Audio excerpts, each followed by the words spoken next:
करण्यात आली, काय सांगा? अटॅच केली. दुर्दैव आहे की हे सुडाचं राजकारण इतकी पातळी गाठेल असं मला वाटलं नव्हतं. एखादा युवक अतिशय संविधानाला चौकटीत राहून भाषण करतो, त्याच्यावर ज्या सुडाचं राजकारण केलं जातंय अतिशय दुर्दैवी.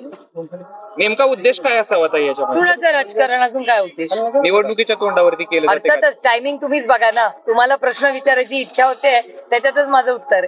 ते दुर्दैव आहे की अदृश्य शक्ती हे फक्त घर फोडा, पक्ष फोडा, काही करून सत्तेत या.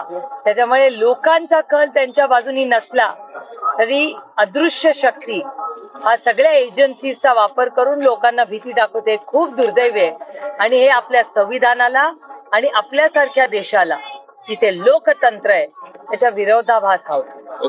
थँक्यू.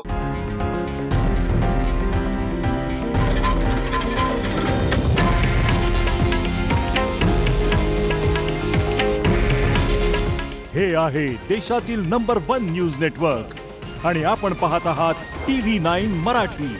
काळजी तुमची, हित महाराष्ट्राचं.